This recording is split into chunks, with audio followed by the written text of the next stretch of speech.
Bismillahirrahmanirrahim. Assalamualaikum warahmatullahi ta'ala wabarakatuh. Alhamdulillah rabbil alamin wassalatu wassalamu ala asyrafil anbiya'i wal mursalin wa ala alihi wa sahbihi ajma'in. Rabbi shrah li sadri wa yassir li amri wa hlul 'uqdatam min lisani yafqahu qawli.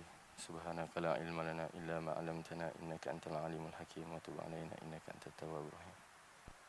Ya ta'lamu wa ta'lamu antifa تذكر استفاء تحسن والدعاء إلى الهدى والدلال على الخير وجه الله وتتكبر به وسبب به آمين.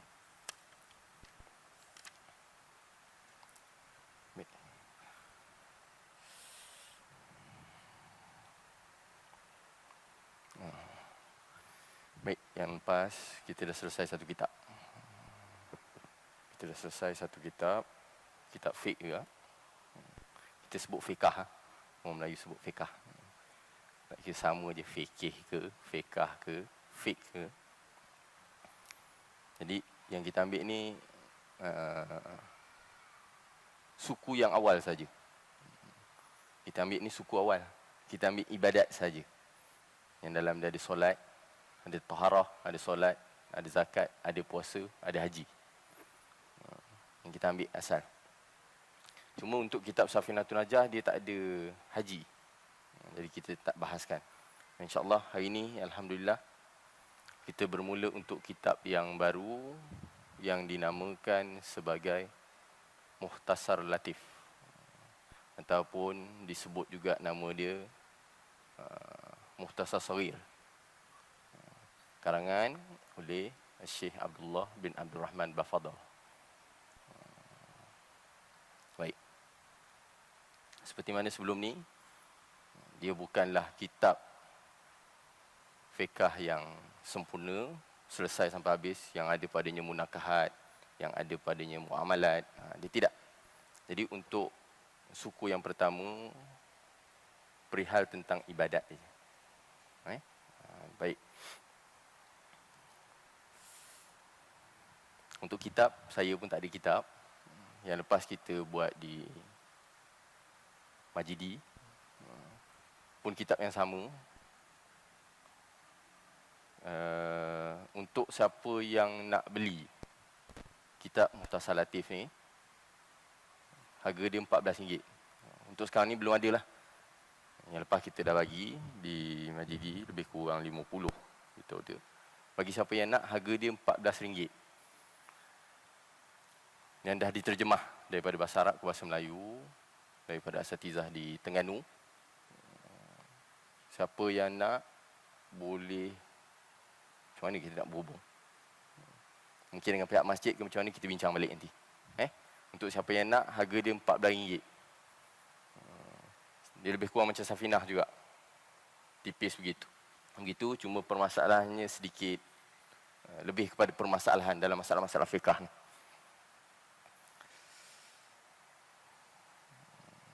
InsyaAllah kita bermula pada bulan yang akan datang. Minggu yang pertama tu kita akan, siapa yang nak beli, mungkin saya beli dulu, kemudian kita akan bagikan. Jika tidak, pilihan lain seperti dulu, kita ambil satu fasal, kita terjemah, kita bagikan helaian-helaian. Tak dapatlah dia satu kitab, dia dapat helaian-helaian. Untuk satu hari kita bahas cerita pasal tu, fasal tu kita akan terjemahkan untuk satu fasal. Baik. Bismillahirrahmanirrahim. Kita pun terpaksa guna yang ada dalam telefon je. Baik. Kitab Mukhtasar Latif ni atau Mukhtasar Saghir ini kitab yang ringkas. Syekh Abdullah bin Abdul Rahman Bafadhal ni satu ulama yang besar. Antara karya yang masyhur disebut sebagai Muqaddimah Hadramiyah. Ini cerita tentang permasalahan fiqah betul. Baik. Disebut juga Muqaddimah Hadramiyah itu dengan Mukhtasar Kabir. Ini Mukhtasar Latif, dia kecil. Yang satu lagi Mukhtasar Kabir, yang mana syarahnya terlalu banyak. Ada lebih kurang 7-8 syarah. Yang ada salah satunya Bushra Karim, yang masyhur kita lah hari ini. Dinamakan syarah tu untuk mukadimah tu tadi dengan Bushra Karim, Minhajul Qawim, antara kitab-kitab untuk syarah ni. Dan untuk yang kita baca ni, kita hanya baca matan. Kita hanya baca matan dia. Atas daripada matan disebut sebagai syarah. Atas daripada syarah disebut sebagai hasyiah. Baik. Jadi yang handalnya bukan orang yang buat hasyiah tu. Orang yang buat matan. Walaupun kitab dia nipis, walaupun kata-katanya pendek, walaupun apa yang diperkatakan itu tidak tebal dan berjilid-jilid, sesungguhnya dialah orang yang paling hebat dan alim. Kerana dia merumuskan setiap permasalahan itu dalam satu tempat. Jadi, apa yang dinamakan sebagai matan, kemudian dibahaskan tentang perkara itu disebut sebagai syarah. Misal, kita ambil contoh. Sebut dalam ni, air masak. Matan dia. Air masak atas meja. Matan. Kemudian datang orang lain, dia akan syarahkan. Air masak ni diletak pada sebelum daripada maghrib. Di atas meja, dalam masjid. Masjid mana? Bandar Baru Uda. Disyarahkan. Datang satu orang lagi, mensyarahkan kepada syarah yang tadi tu. Disebut sebagai hasyiah. Dalam bekas dia yang bertutup, cawannya, sifat dia daripada kaca, bukan daripada plastik, yang tidak lusina, tidak nampak dalamnya. Apabila dibuka barulah tahu. Sifat air masak tu tadi tidak manis. Sifat dia tawar, tidak manis dan tidak masin. Disyarahkan lagi. Begitulah perihal kita. Itulah cerita dia. Jadi permasalahan ni diungkapkan dalam matan. Baik. Untuk kitab Mukhtasar Latif yang diterjemahkan tu muka surat lebih kurang 100 lebih. Mungkin kita dapat baca satu malam, satu fasal. Seperti sebelum-sebelum ni. Dulu Safinah tu kita baca 5 tahun. Ini pun lebih kurang tu jugalah. Tipis saja kitabnya. Dan dia bukanlah untuk menjadikan kita ni ulama' yang besar. Jangan habis daripada kitab Safinatun Najah, selesai daripada kitab Mukhtasar Latif, dia apply jadi mufti. Kebetulan sekarang, esko agama pun belum ada. Dia minta terus. Saya dah telah selesai daripada kitab ni, nak jadi esko agama. Ini untuk kitab permulaan. Kitab-kitab permasalahan fiqh yang kita ambil hari ini, kitab-kitab permulaan. Untuk orang-orang awam dan sesuai untuk majlis-majlis ilmu, majlis ta'lim ni. Baik. Bismillahirrahmanirrahim. Kata musannif, qala al-musannif rahimahullah ta'ala wa nafa'na bihi wa bi ulumihi fid dharaini. Berkata pengarang, moga-moga ilmunya memberi manfaat kepada kita dunia dan akhirat. Bismillahirrahmanirrahim.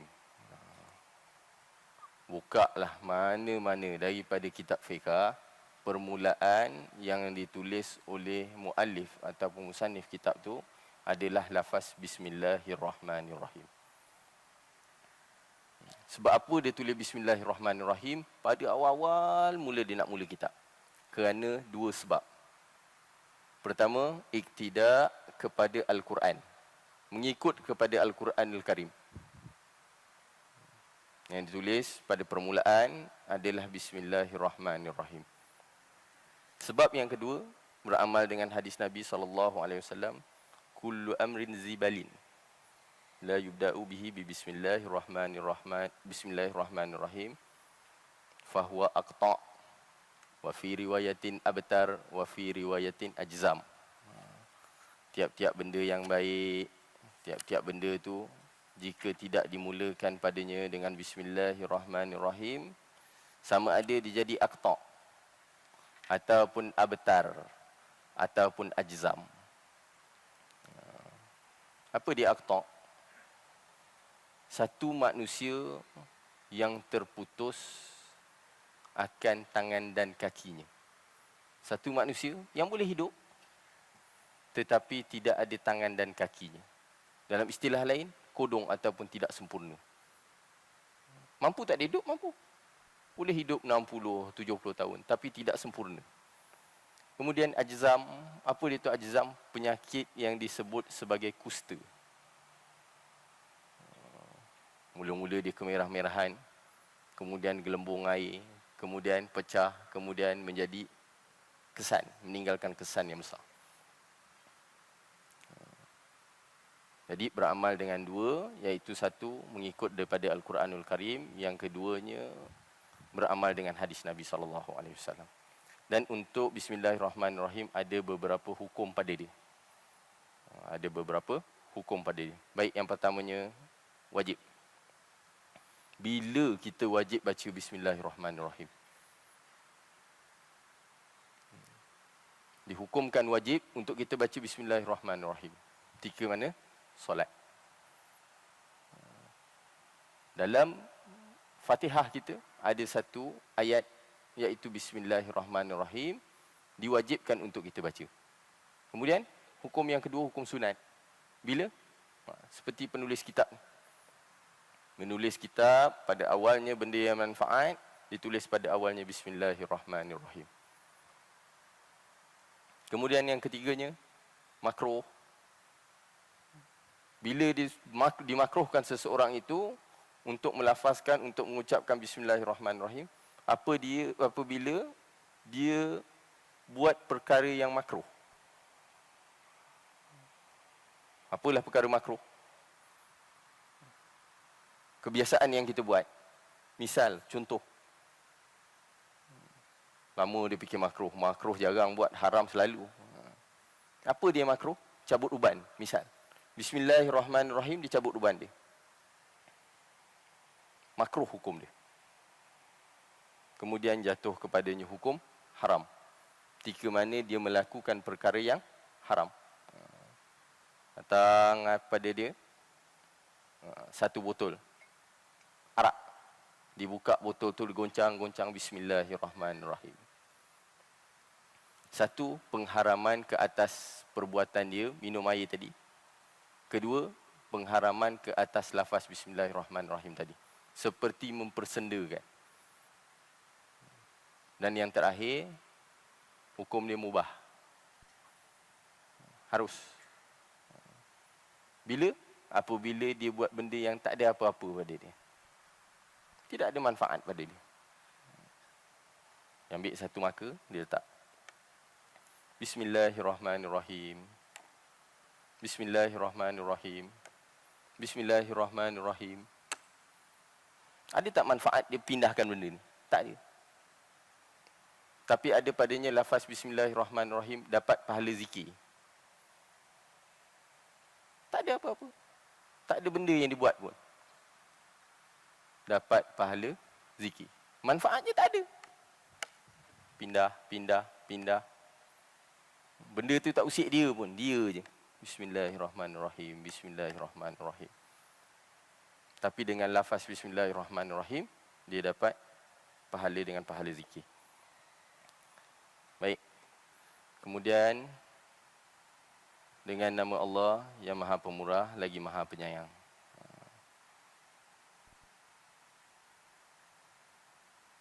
Alhamdulillahi Rabbil Alamin. Ashhadu an la ilaha illallah wahdahu la syarikalah. Wa ashhadu anna Muhammadan abduhu wa rasuluh. Sallallahu alaihi wa ala alihi wa sahbihi wasallam. Baik. Segala puji bagi Allah, Tuhan sekalian alam. Alhamdulillahi Rabbil Alamin. Apa yang ada dalam alam? Apa yang ada dalam alam? Alhamdu. Segala puji bagi Allah. Apa dia alhamdu tu? Alhamdu tu as-sana'u. Pujian. Kita lafaz pujian ni terlalu banyak. Lafaz pujian ni terlalu banyak. Mula dipecahkan. Pujian tu terbahagi kepada 4. Yang pertamanya hamdun qadim li qadim, hamdun qadim li hadis, hamdun hadis li qadim, hamdun hadis li hadis. Apabila kita pecahkan terus biar jelas. Apabila Allah puji diri sendiri. Allah dia puji diri.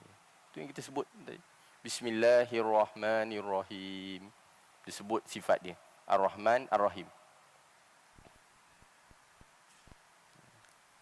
Innallaha ghafurur rahim. Benda apa? Yang kekal tu memuji yang kekal. Kemudian yang kedua, yang kekal itu memuji benda yang baru.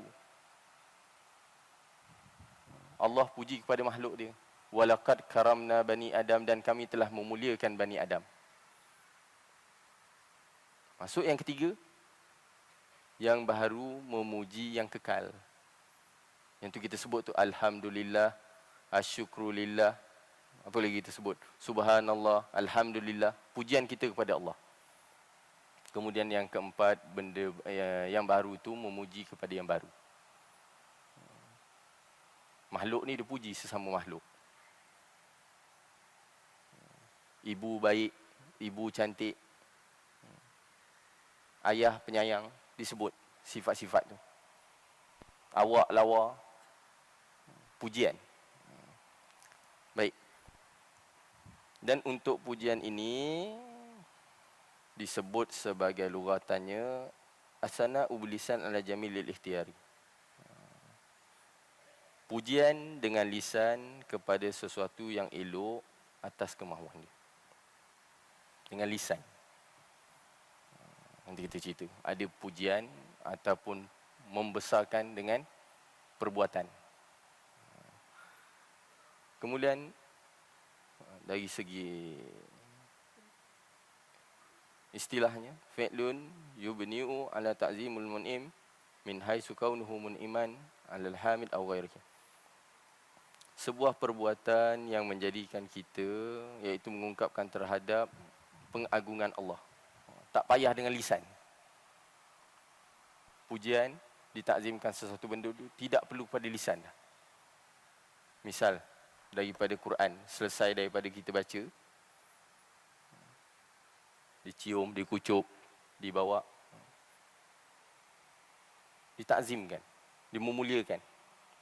Ada tak perkataan pada dia? Tidak. Dibawa, dikucup, dilap debunya. Kerana kita memuliakan, kita memuji benda tu. Cium dulu, kemudian dibuka. Selesai daripada mengaji, cium lagi, dikucup lagi. Tadi disebut dengan lisan, dengan perkataan. Yang ini tidak. Baik. Alhamdulillahi Rabbil Alamin.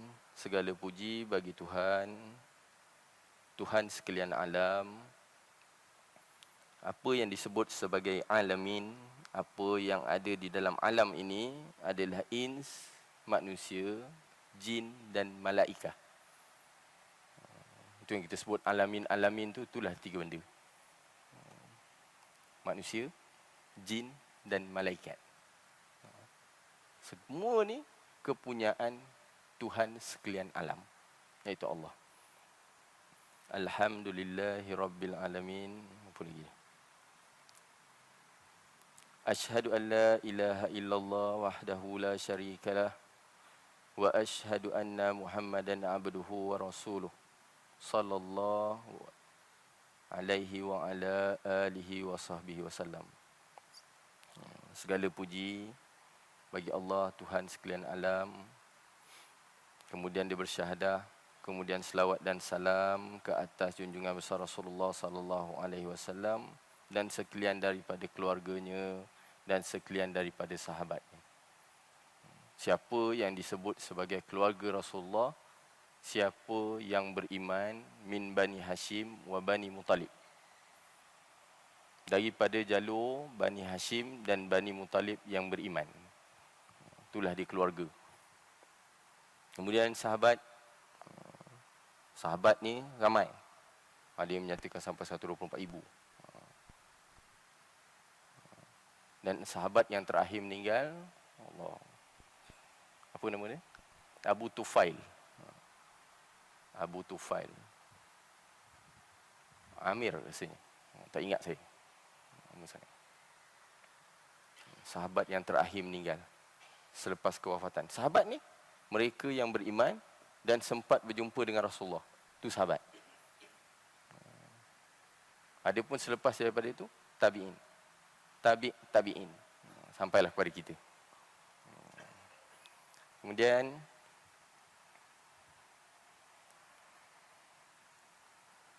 wa ba'du fahaza muhtasarun fima la budda likulli muslimin min ma'rifatihi aw ma'rifati mislihi min furudit taharah was salat wa ghairihima fayajibu ta'allumuhu wa ta'limuhu mimman yahtaju ilaihi minar rijali wan nisa was sigar wal kibar wal ahral wal abid.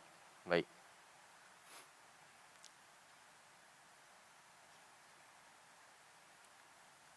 Ini kata-kata aluan dia. Wa ba'du fahaza muhtasarun, risalah ini ataupun disebut sebagai khulasa ini ataupun rumusan ini.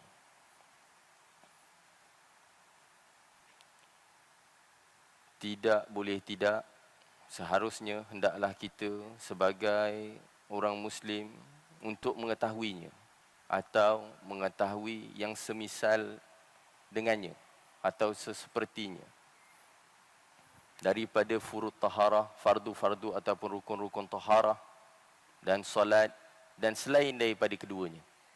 Tadi dicerita ada solat, ada taharah dan selain daripada keduanya, ada padanya haji, ada padanya puasa dan lain-lain. Fayajibu ta'allumuhu wa ta'limuhu, hendaklah dia mengajari dan mempelajarinya, mimma yahtaju ilaihi, apa yang diperlukan olehnya, akan rijal wan nisa, daripada lelaki dan perempuan, sama ada yang masih kecil ataupun yang telah besar, sama ada dia hamba ataupun orang yang merdeka. Nak ceritanya, dalam fardu ain ni tak terlepas kita sebagai orang Muslim untuk kita mempelajari. Tak kiralah siapa dia. Setinggi mana martabat dia pun, dia kena belajar untuk ilmu fardu ain ni. Solat, puasa, zakat, taharah. Dalam taharah tu, apa dia ada? Cara penyucian. Dalam taharah ni kita belajar menyucikan. Apa yang kita nak sucikan? Sehingga hari ini, kita boleh sebut ilmu fardu ain ni tak ada pada orang sekarang. Dia langgar anjing ataupun dia langgar babi ataupun khinzir, dia pergi car wash, dia nak basuh kereta dia. Kan jadi benda ni. Itu langgar anjing. Ataupun anjing datang jilat kereta dia. Dia pergi car wash, suruh samak kereta dia. Ni istilah kita samak. Istilah betulnya bahasa Melayu, sertu. Dia suruh basuh. Dia beli rumah daripada orang yang bukan Islam, dia nak sertu rumah dia. Yang disertu bukan lantai sampai ke bumbung. Kerana takut dia. Rasanya orang ni ada bela anjing. Belum ada lagi anjing yang boleh terbang. Sampai ke atas. Kereta, apabila dijilat oleh anjing, adakah wajib untuk disertu? Yang dijilat tu atas, bonet belakang dia tu. Ada tak yang nak solat atas bonet belakang kereta dia? Dia nak jelas benda tu. Saya beli rumah yang ada padanya anjing, kemudian saya tak nak sertu. Boleh? Janji disolat dengan sejadah. apabila jatuh kepadanya najis, dia pening kepala. Dia permasalahan ni dia sentiasa datang. Jalan terpijak tai kucing, kena sikit tai kucing yang masih lembik atas kaki dia. Sanggup dia balik rumah untuk tukar kain, tukar baju, dia mandi balik. Sedangkan dia boleh basuh je. Itu yang diceritakan, dikisahkan. Apabila seorang terpijak tai lembu, dia pun pegang kaki dia, dicium dulu. Oh lah, betul lah tai lembu. Dia pun tepuk kepala. Aduh, nak pergi masjid ni. Berpindah najis tu tempat-tempat. Daripada kaki, kemudian naik ke tangan dia, dia pegang balik kaki tu. Dicium, kena atas hidung dia. Akhirnya tepuk kepala, balik tak tunaikan solat maghrib di masjid. Sedangkan penyelesaiannya senang je. Terpijak tai lembu, dia pergi dekat tempat paip tepi masjid tu, dia basuh je kaki dia. Wuduk pun tak batal.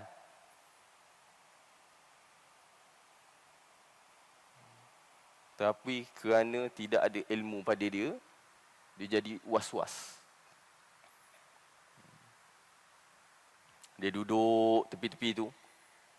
Aku ni ada wuduk ke tidak? Ada wuduk ke tidak? Yang cerdik sikit dia main tikam.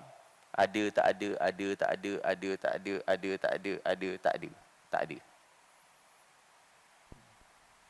Yang yakinnya ada.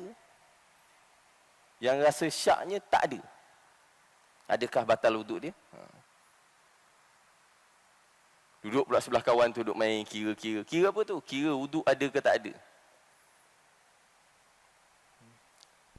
Kalau nak batalkan wuduk, tak payah kira ada, tak ada, ada, tak ada, ada, tak ada. Ambil tangan awak, selup dalam kain tu.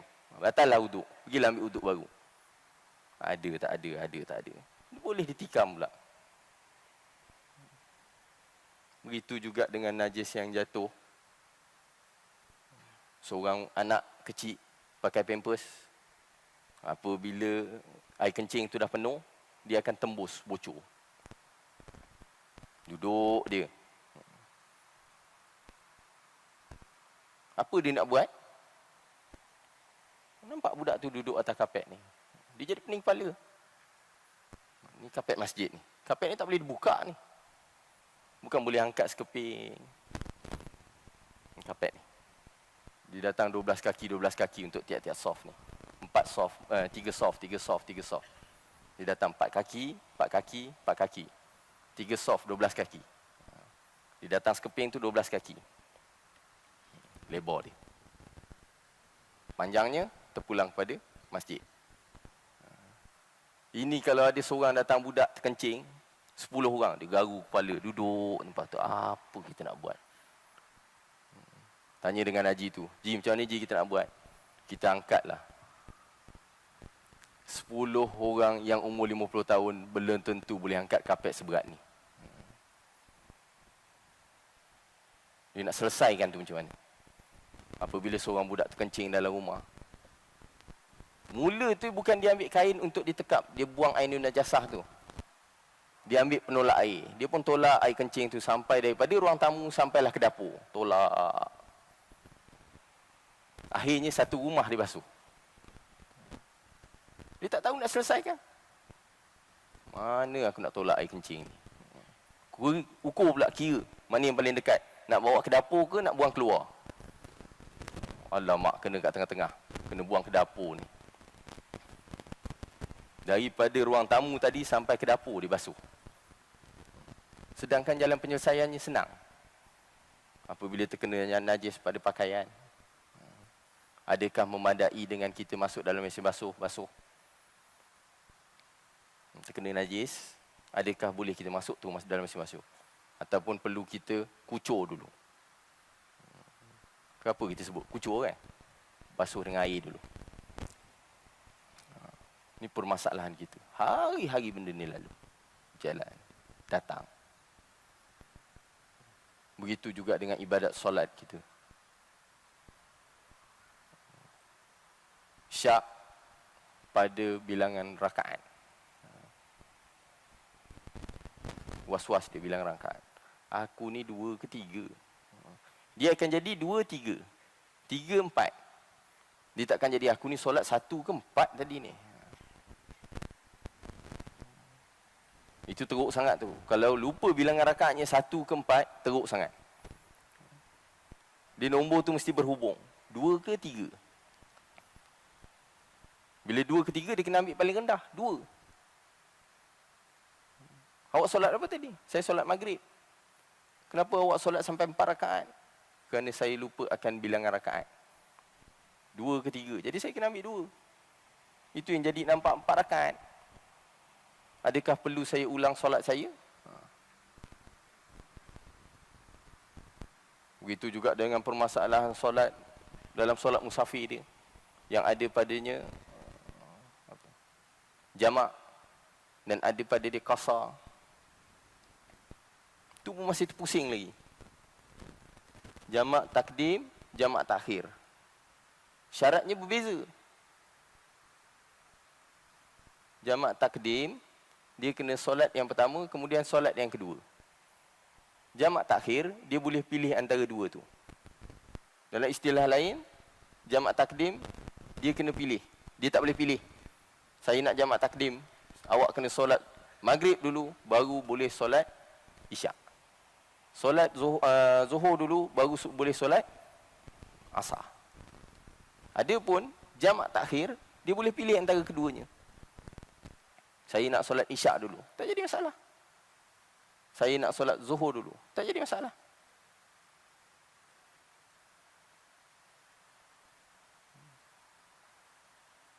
Itu cerita tentang jamak. Cerita pula tentang qasar. Apa hukum saya solat niatnya 2 rakaat tapi solat 4 rakaat? Saya niat qasar. Tiba-tiba imam bangun untuk rakaat yang ketiga. Saya pun bangun, adakah batal solat saya? Saya niat 2. Solatnya 4. Dan ada pula yang niatnya 4, solatnya 2. Musafir sama-sama dengan imam, sampai R&R, imam pun solat. Dia duduk belakang macam biasa. Niat 4 rakaat solat isyak. Duduk pada tasyahud, imam bagi salam, Assalamualaikum warahmatullahi, 2 rakaat. Assalamualaikum warahmatullahi. Dia duduk belakang. Aku ni musafir sama-sama dengan imam. Daripada Johor Bahru pergi ke Melaka. Apa imam boleh buat, aku boleh buat. Dia pun bagi salam, Assalamualaikum warahmatullahi. Assalamualaikum warahmatullahi.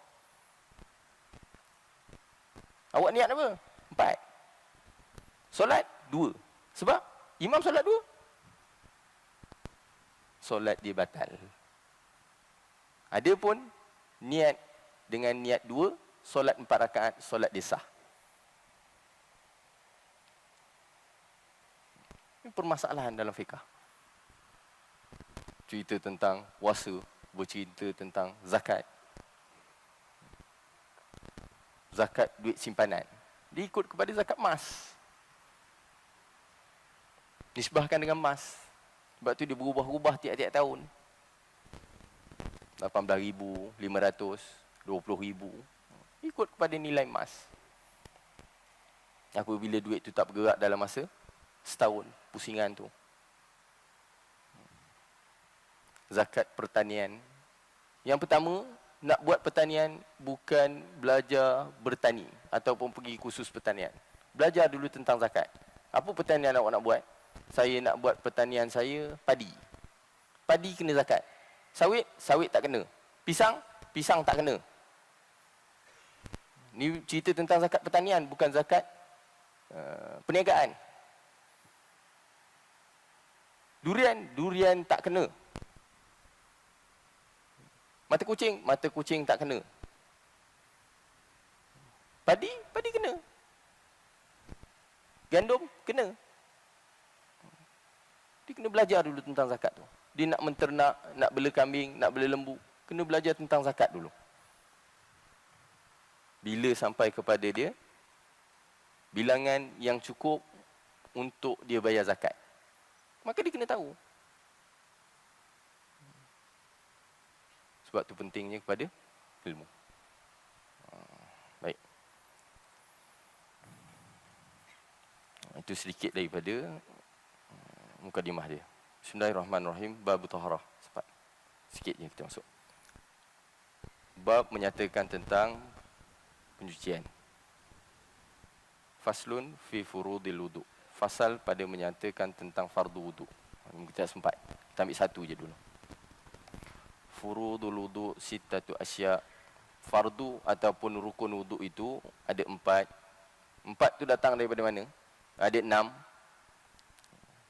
4 datangnya daripada Quran, 2 datangnya daripada hadis. Ni yang marah sangat lepat. Ulama fiqah dia mereka-reka.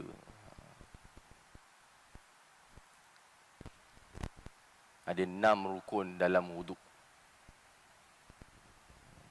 Konalah ikut mana pun. Cukup 6 ni, sempurnalah wuduk. Sunatnya terlalu banyak. InsyaAllah kita akan sebutkan sunat-sunat dia. Yang kita buat tiap kali wuduk tu lebih sunat daripada rukun. Cuma kita takut-takut rukun tak betul, sunat yang terlebih. Dan dia ada tadlik, menggosok-gosok, tahlil. Tiap-tiap perbuatan tu kita nak sela jari ni. Kaedah ada sela jari. Daripada kaki, dia korek pada bawah ni. Kita Alhamdulillah hari ni, basuh kaki, tak pandang. Buka paip, ulur je kaki. Kena, tak kena, dah. Senangnya kita berwuduk. 6 je rukun yang wajib kita jaga. 4 diambil daripada Quran, 2 diambil pada hadis. Bagi lalu azan dulu.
fili walidayya rabbi fili walidayya rabbi fili walidayya rabbi fili walidayya rabbi fili walidayya warhamhum kama rabbayani alhamdulillahirabbil alamin. Baik.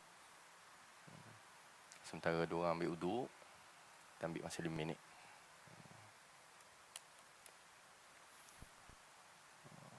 Apa tadi? Perihal tentang furudul wuduk. Ada 6. 4 diambil daripada Quran, 2 diambil daripada hadis. Dalam Quran sebut 4 je. Za kuntum ila salat fausilu wujuhakum, kan? Dia sebut 4 je. Muka, kepala, muka, tangan, kepala, kaki. 4 je. 2 ambil daripada hadis. Apa dia? Niat dan tertib.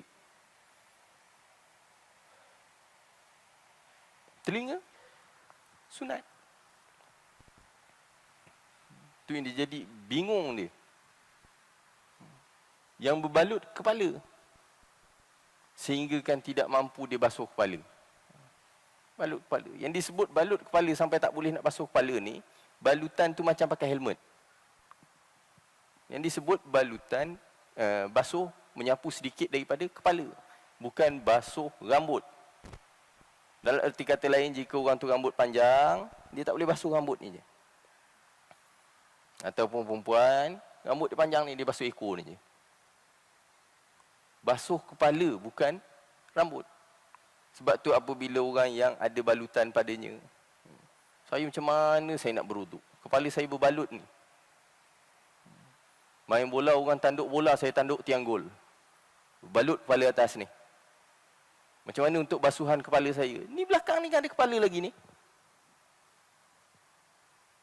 Masih dalam had kepala. Ni belakang ni. Bukan maknanya basuhan tu duduk atas saja. Ni belakang ni masih dikira sebagai kepala. Ni. Yang balut tu atas saja. Belakang tidak. Masih dikira sebagai kepala. Mampu untuk dia berwuduk. Sebab tu permasalahan tentang fardu ain ni, nak tengok betul-betul, pergi hospital. Pergi jadi pelawat orang sakit.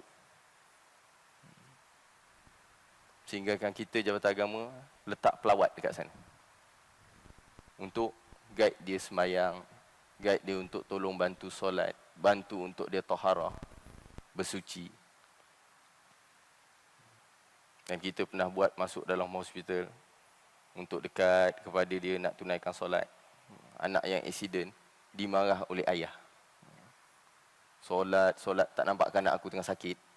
Besok dia baik, dia solatlah. Adakah terputus kewajipan solat dia kerana dia sakit? Maknanya dia sakit, patah tangan, patah kaki. Adakah terputus kewajipan tu? Tak payah solat. Ni kewajipan atas diri kita. Fardu ain. Di atas tiap-tiap orang Islam. Solat ni tak kira siapa. Pomen pun kena ilmu fardu ain ni dengan solatnya. Tukang masak pun kena. Perdana Menteri pun kena. Siapa pun dia.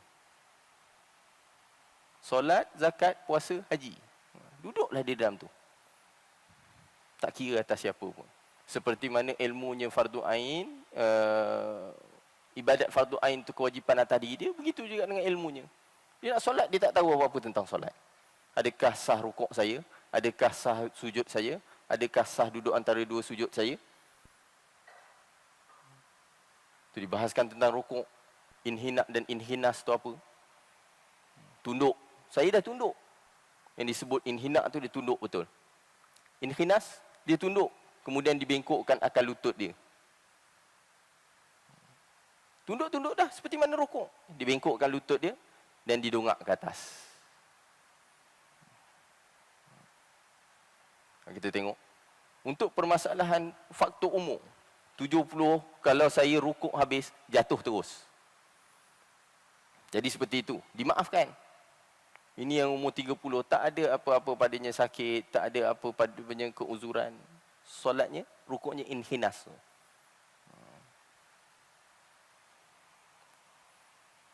Apabila rukuk tidak sahlah akan solat tu. Kunci ni. Tu kita kena kenal atas rukun-rukun tu. Baik, insya-Allah kita sambung pada pengajian akan datang. Macam mana tu nak selesai masalah kitab? Berhubung dengan Bilal, boleh? Azhari, kita pakai Azhari. Nanti saya bincang dengan Azhari. Saya telefon muazzin kita. Nama Bilal lah kita panggil. Bilal kita Azhari. Mungkin boleh kumpul. Bayar dekat dia ke saya beli dulu. Saya tinggalkan di masjid. Siapa nak boleh bayar. RM14. Untuk kitab. Jika tak ada, insyaAllah kita bagi helaian-helaian untuk tiap-tiap fasal yang kita ceritakan. Macam dulu. Tapi apabila fasal tu nak kumpul balik itu, 5 tahun punya kertas, belum tentu jumpa.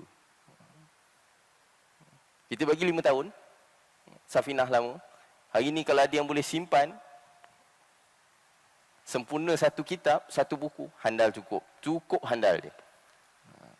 Jadi kitab ni, kalau hilang pun hilang semuanya. Cukup sekadar itu insyaAllah. Bismillahirrahmanirrahim. Alhamdulillahirabbil alamin wassalatu wassalamu ala asyrafil anbiya'i wal mursalin wa ala alihi washabbihi ajma'in. Allahumma inna nas'aluka salamatan fid din wa afiatan fil jasad wa ziyadatan fil ilmi wa barakatan fil rizqi wa taubatan qabla al-maut wa syahadatan indal maut wa maghfiratan ba'da al-maut wa afwan dan hisab amana min al-'azab wa nasiban minal jannah warzuqna nazara ila wajhikal karim. Rabbana fil lana wal walidayna warhamhum kama rabbawna shaghira. Rabbana hab lana min azwajina wa dhurriyyatina qurrata a'yun waj'alna lil muttaqina imama. Allahumma 'allimna ma jahilna. Allahumma alimna ma jahilna. Allahumma alimna ma jahilna wa zakirna mimma nasina. Ya Allah, ajarkanlah kepada kami apa yang kami tidak tahu dan ingatkanlah kepada kami apa yang kami telah lupa. Sallallahu ala sayidina Muhammad wa ala alihi wa sahbihi wasallam. Alhamdulillahirabbil alamin. Assalamualaikum warahmatullahi wabarakatuh.